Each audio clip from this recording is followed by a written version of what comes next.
Welcome to unplugged exam. आज हम इस वीडियो में आपके लिए लाए हैं उत्तर प्रदेश से रिलेटेड अफवाह तंत्र।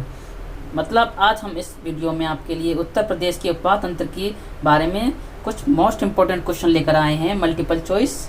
ठीक है, तो आज जैसा कि आपको पता ही है, जेल वार्डर और फायरमैन की भर्ती का एग्ज़ाम डेट आ चुका है, तो उसी से रिलेटेड हमने ये सीरीज यहाँ पर स्टार्ट की है आपकी।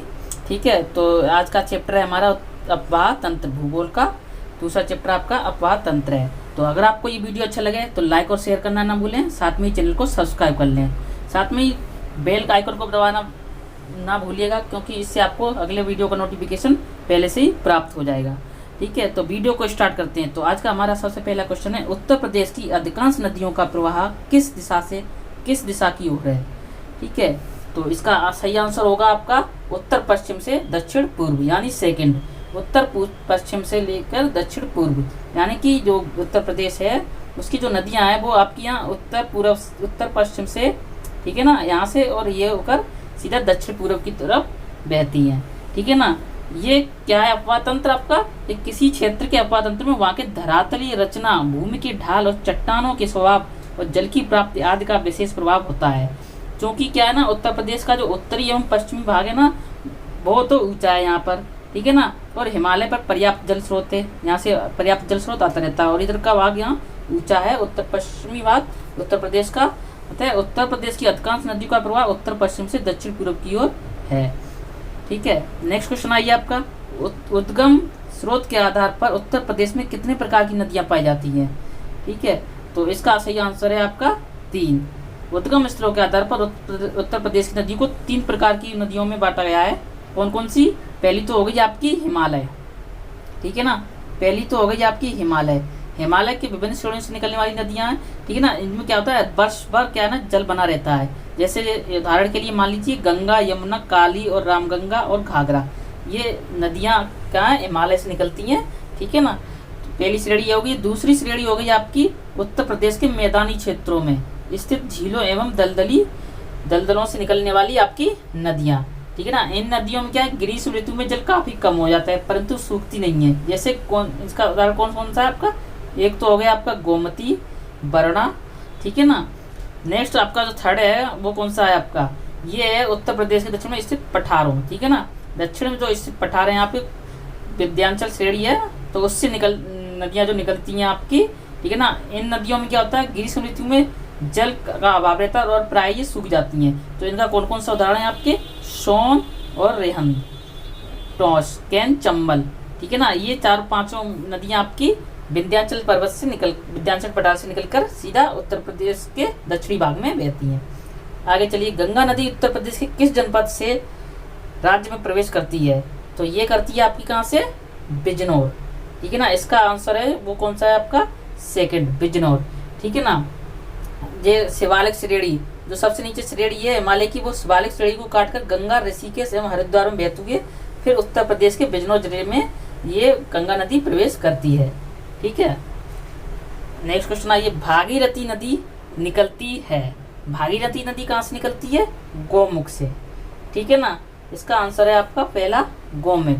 तो भागीरथी उत्तराखंड के उत्तरकाशी जिले में गंगोत्री कस्बे के समय स्थित गंगोत्री ग्लेशियर के गौमुख नामक स्थान से निकलती है।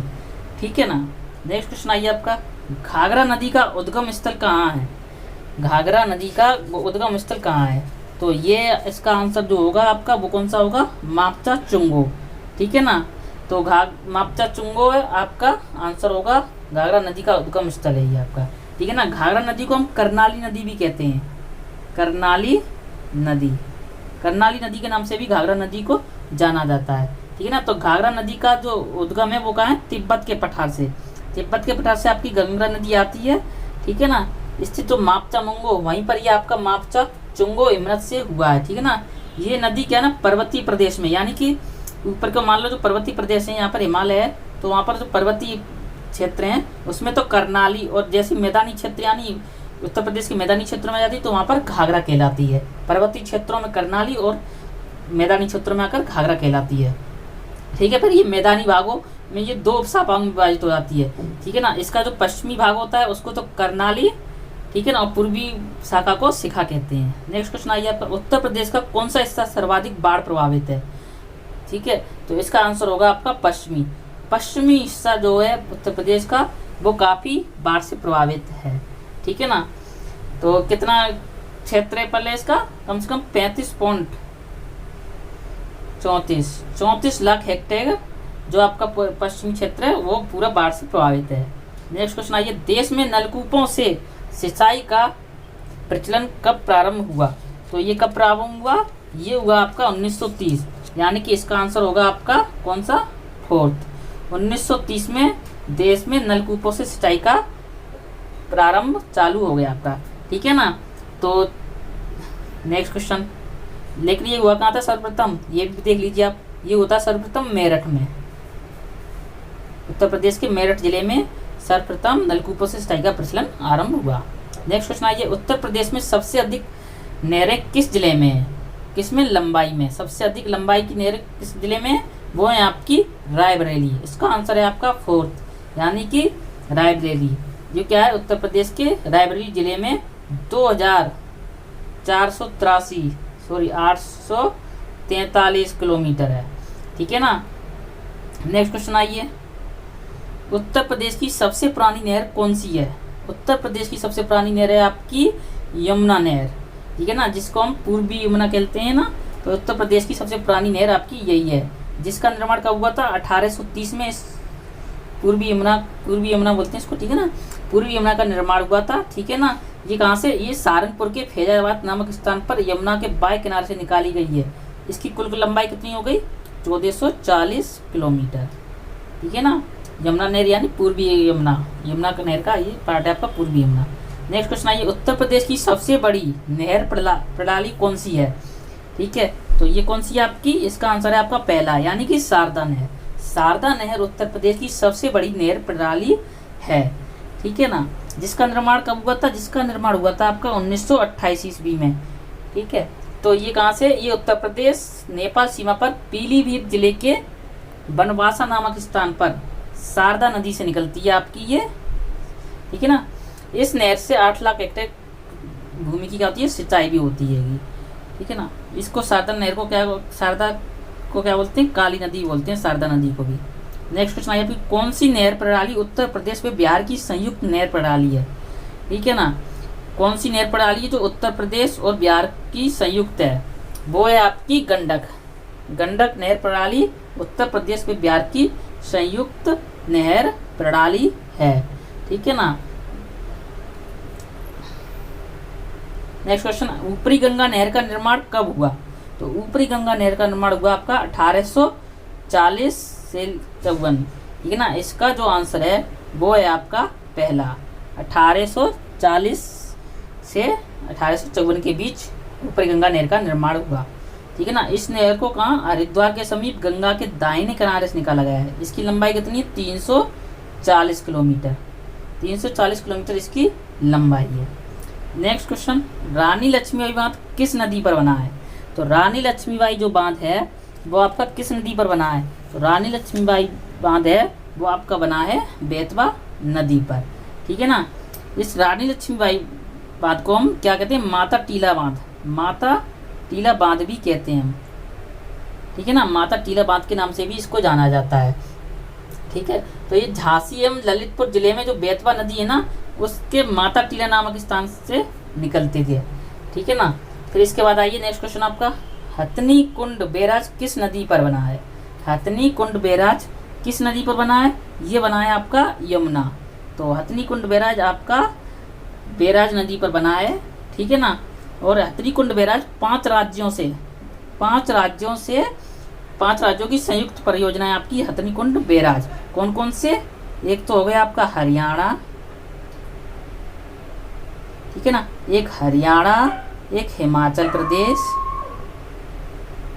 ठीक है ना, पहला हरियाणा, दूसरा हिमाचल प्रदेश, तीसरा हो गया आपका क्या? तीसरा यूपी, चौथा दिल्ली, और 5वां हो गया आपका राजस्थान। ठीक है ना, तो ये 5 राज्यों का क्या है? एक संयुक्त परियोजना है। इसका निर्माण कहाँ हुआ था? इसका निर्माण आपका हुआ है सहारनपुर के पास, यमुना नदी पर है, ठीक है ना। कब? 1872 ईस्वी में, ठीक है। नेक्स्ट क्वेश्चन आइए आपका, निम्न में से कौन सी उत्तर प्रदेश की पेयजल परियोजना है? ठीक है, तो ये कौन सी है? गोकुल बैराज परियोजना। गोकुल बैराज परियोजना आपकी उत्तर प्रदेश की पेयजल परियोजना है, ठीक है ना, जो किस लिए किसका निदान करती है? आगरा एवं मथुरा की पेयजल समस्या का निदान करने है, तो ये यमुना नदी पर बनाई गई है, ठीक है। नेक्स्ट क्वेश्चन आइए, गोविंद बल्लभ पंत सागर बांध किस नदी पर बना है? तो ये बांध बना है आपका रिहंद नदी पर गोविंद बल्लभ पंत सागर बांध आपका बना हुआ है, ठीक है ना। इसे रिहंद परियोजना के नाम से भी जानते हैं, ठीक है ना। ये कहाँ बना आपका? ये सोनभद्र जो जिला है ना, सोनभद्र जो यूपी का, उसके पिपरी नामक स्थान पर बना हुआ है आपका ये गोविंद बल्लभ पंत सागर बांध। नेक्स्ट क्वेश्चन आइए, माता टीला बांध से कौन सी नहर निकलती है? ठीक है, तो इसके जो आंसर है वो आपका थर्ड है, 1 और 2 दोनों, यानी गुरसराय नहर और मंदर नहर। यानी कि माता टीला बांध से आपकी गुरसराय नहर और मंदर नहर दोनों ही निकलती हैं, ठीक है ना। जो कहाँ से कहाँ तक जाती हैं? जो ललितपुर, झांसी, हमीरपुर और जालौन जिलों की लगभग 2.64 लाख एकड़ भूमि सिंचित करती है। तो दोस्तों आज का हमारा वीडियो यही समाप्त होता है। आपको ये वीडियो कैसा लगे आप हमें कमेंट बॉक्स में लिखना ना भूलें। अगर आपको ये वीडियो अच्छा लगा तो लाइक और शेयर करना ना भूलें, साथ में ही चैनल को सब्सक्राइब कर लेते हैं। मिलते हैं अगली वीडियो के साथ, तब तक हंसते रहिए, मुस्कुराते रहिए।